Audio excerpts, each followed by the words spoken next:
வணக்கம் நண்பர்களே. இப்போ நாம் பார்க்கக்கூடிய தலைப்பு புதுக்கவிதையின் ஆசிரியர்கள். குரூப் 4 சிலபஸில் கேட்கப்பட்ட ஆசிரியர்களை பற்றி தான் பார்க்க போகிறோம். அதில் இன்னைக்கு நாம் பார்க்கக்கூடிய ஆசிரியர் யார் அப்படின்னா 12ஆம் வகுப்பு பாடப்பகுதியில் இடம்பெற்ற இதில் வெற்றி பெற அப்படிங்கிற கவிதை தொகுப்பு ஆசிரியரை பற்றி தான் பார்க்க போகிறோம். இந்த இதில் வெற்றி பெற அப்படிங்கிற அந்த கவிதை தொகுப்பு எந்த கவிதையிலிருந்து எடுக்கப்பட்டது அப்படின்னா துறைமுகம் அப்படிங்கிற கவிதையிலிருந்து எடுக்கப்பட்டது. இந்த கவிஞர் யாரு அப்படின்னு பார்த்தோம் அப்படின்னா இவருடைய இயற்பெயர் ராஜகோபாலன் அப்படின்னு சொல்றாங்க. இவர் பாரதியின் மீது பற்று கொண்டதால் இவர் தம்முடைய பெயரை சுப்புரத்தின தாசன் என்று மாற்றிக்கொண்டார்.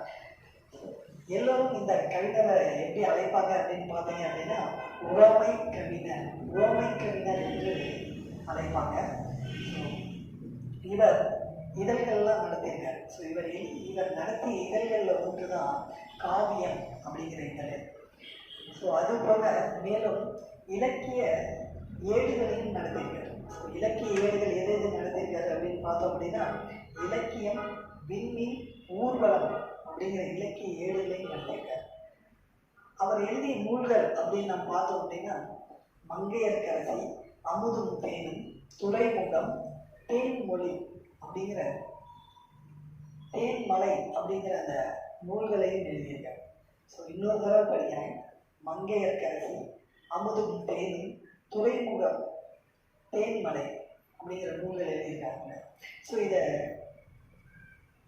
சுலபமாக நான் ஞாபகப்படுத்த ஒரு மங்கையர்க்கரசி அமுதும் தேனும் பருவி துறைமுகத்தில் தேன்மலையை ரசிக்கின்றார்.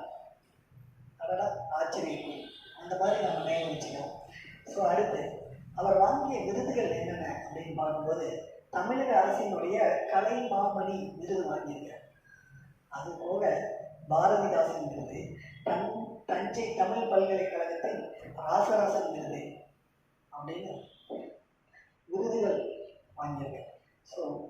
இவ்வளவு சிறப்பு கொண்ட இந்த கவிஞர், இந்த ஆசிரியர் யார் அப்படின்னு நாம் பார்க்கும்போது இந்த புதுக்கவிதையின் ஆசிரியர் சுரதா.